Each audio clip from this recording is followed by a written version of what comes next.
Nothing is more consistent than how consistently Nintendo disproves skeptics when everything's all said and done. It was true before Switch came out, when everyone was convinced Nintendo NX, what Nintendo Switch was known as at the time, was doomed to fail, and it's true now as we approach the end of its exceedingly successful life in a year many insisted would be a slow year, up until we got what many are calling the best Nintendo Direct nearly 10 years later. To make matters even better, 2025 is shaping up to be a year for the books as well. It's because of this and other things I'll get to that I feel more confident than ever when I say Nintendo Switch is the best gaming platform we've seen to date.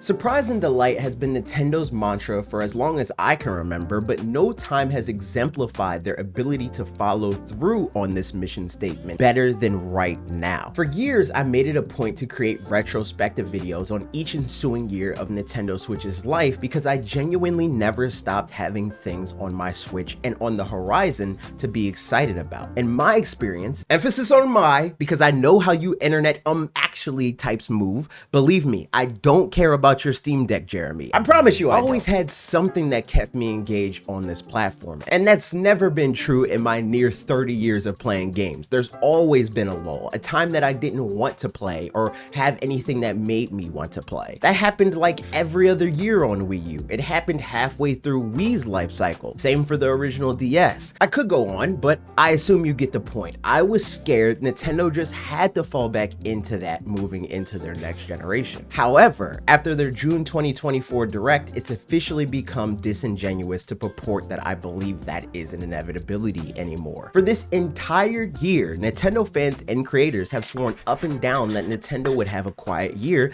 to gear up for the release of their unannounced next generation console. To be fair to them, this isn't baseless speculation. Like I said, Nintendo literally had this in their playbook last generation. Honestly, every generation up until now, but in my opinion, it is and has always been fruitless speculation when it comes to Switch specifically. This entire generation, Nintendo has bucked most, if not all, of their long established trends. Honestly, since the lead up to the generation, the writing was on the wall that they'd do exactly that. And let's be real, in hindsight, of course Nintendo went quiet in the past on their home consoles. They were always reacting to a sinking ship. Even with the end of Wii, their best-selling home console up until Switch, the player base had all but moved on in its last days. Conversely, with Switch, their new approach has netted them different, better results. It's only natural that everything they do now is likely to be different from what they did before those adjustments. Nintendo Switch has had momentum to the point that it not only has retained its $300 MSRP throughout its life, it technically increased over that time with the release of what is now the primary SKU, Nintendo Switch OLED. Most consoles are half their launch MSRP by this point.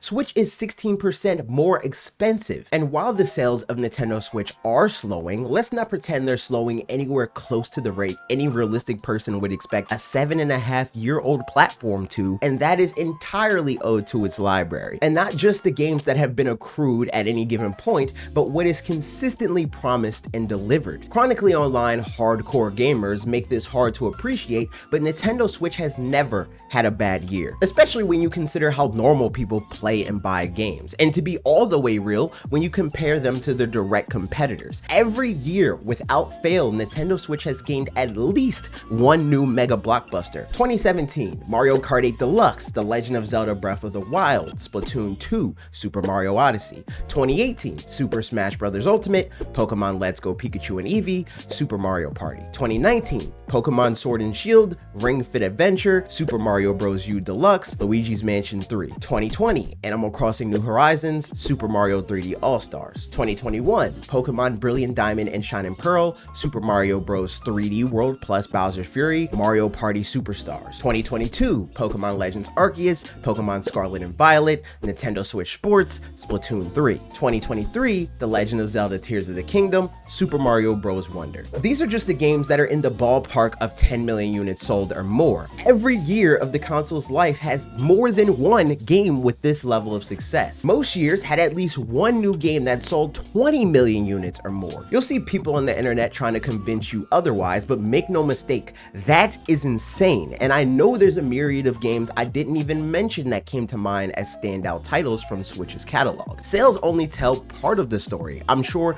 many top sellers are games you personally don't care for, or even hate. I know there are for me. I didn't even mention any third-party titles, including the third parties that were published by Nintendo. I'm sure there are games that didn't meet the mark that are amongst your favorites. That's certainly doubly true for me. And those games are just as, if not more valid, because they're what keep people invested for their own more specific reasons. Those are all games that only exasperate the point I'm trying to make here. Nintendo Switch is and has always been in a league of its own because it always delivers commercial hits like Mario Kart 8 Deluxe that get people in the door, part and parcel with the high quality relative cult classics like Pikmin 4 that keep people thoroughly satisfied with the console for years to come. The thing about the way people in the online Nintendo community gauge what makes a particular year good versus what actually is a successful year for Switch is that there's no real way to measure the former. It is entirely down to what the Nintendo community agrees is good enough and or sells enough, and these two things aren't always equally considered at all times. So Fire Emblem Three Houses may be enough to propel a year forward to Nintendo fans on the internet, whereas Pokemon Let's Go may not, even though the latter nearly quadrupled the former in sales and was positively received to boot. I bring all of that up to say the June 2024 Direct has set up 2024 and 2025 to be banger years for Switch, despite the fact that Nintendo has since actually confirmed their next generation platform will be revealed in 2025, something that everyone was assuming would lead to a light year for Nintendo Switch. And they are offering something for everyone in the process. There's not a Nintendo fan alive that won't be eating good between games like Metroid Prime 4 Beyond, Super Mario Party Jamboree, Pokemon Legends ZA, The Legend of Zelda Echoes of Wisdom, and yes, Donkey Kong Country Returns HD. And again, to try to be fair to the skeptics, that is fake Nintendo Direct leak levels of quality for a nearly decade-old platform that successor is confirmed to be around the corner. That much I'm not disputing. But for those of you still purporting that Switch has fallen short on the content delivery front, you are the ones that need to actually take in how unprecedented this all is. And then there's the fact that Nintendo Switch has revolutionized which franchises are liable to net a mega blockbuster release in the first place. The obvious example is literally the first big game Nintendo launched on the platform, Breath of the Wild. I won't spend too much time talking about what that game in particular brought to the table, as that's been deservedly thoroughly done here and elsewhere, but I will say this: Zelda was by no means blockbuster level. It had never produced a game that sold 10 million copies on a single platform, let alone 20 million, and for it to achieve it twice is a testament to just how special Nintendo Switch is. And now because of that, the masses anticipate Zelda releases in a similar way to how they anticipate a Mario or Pokemon game. Animal Crossing is another, albeit less drastic example. Obviously, New Horizons is decently more successful than Breath of the Wild, but it's less surprising, at least to me, given the fact that it has seen a massive level of success in the past, with multiple games passing the 10 million units sold mark well before Nintendo Switch. Mario Kart is also in this camp. Obviously, 60 million units sold is insane, but it has been the top seller on a platform before. And for Switch, it doesn't even end there. Luigi's Mansion saw a major glow up, Splatoon solidified its status on this platform, Mario Party reached a new level of mainstream success, and really most supported Nintendo franchises could make similar claims, with most of them selling record highs on the platform, thereby growing their fan base for future outings. With Nintendo's sustained momentum, I'm sure the successor will have a similar effect, but I think it's important to state, even if it continues after Switch is fully sunsetted,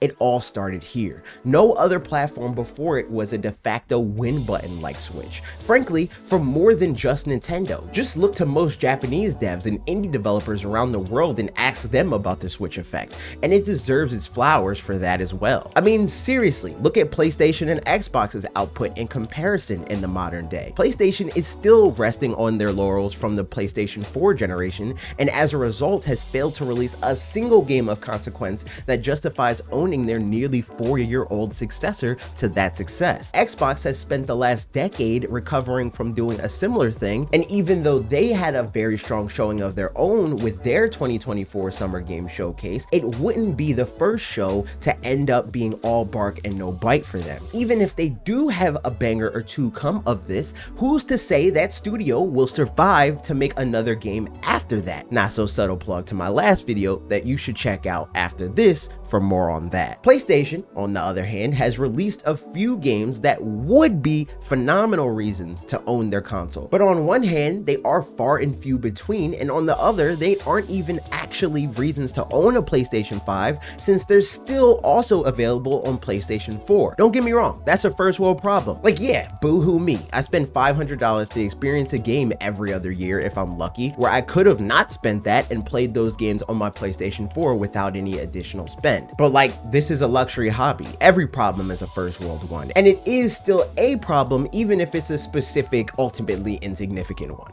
Most of my friends don't even have next-gen consoles for this reason, and I don't blame them. Neither PlayStation or Xbox has done a good job at selling this generation as necessary, although I personally have had less overall qualms with Xbox due to not needing to fork over $70 every time they do drop thanks to Game Pass. On a similar note, as far as output is concerned, is the amount of Nintendo franchises that Switch has become the de facto platform to experience them on. It's the best platform to play Mario, Zelda, Metroid, Xenoblade, Donkey Kong, Mother, and more. Wii U for me brought this concept into focus with the Zelda game representation on that platform, but Switch has ballooned that so much into being a legitimate benchmark to seek for Nintendo. Obviously, they aren't the best at conservation. Xbox has everyone beat there by several light years, but for Nintendo standards, it's hard to argue that Switch isn't the best one-stop shop for fans for several Nintendo franchises. At this point, with the advent of Nintendo Switch Online, it's hard to even name a major Nintendo platform that isn't represented on the platform in some way, and that's a beautiful thing. On top of that, it should also be noted that although in many cases a franchise is only being represented by a Nintendo Switch Online port, a lot of those times, at the very least, that means the games in question are playable via online multiplayer for the first time ever if they have multiplayer, something Virtual Console never really did, on top of the much more impressive stable of games on the whole that you don't have to individually be nickeled and dimed for. The narrative that Switch was most exciting at its launch and progressively declined has never been more ridiculous to me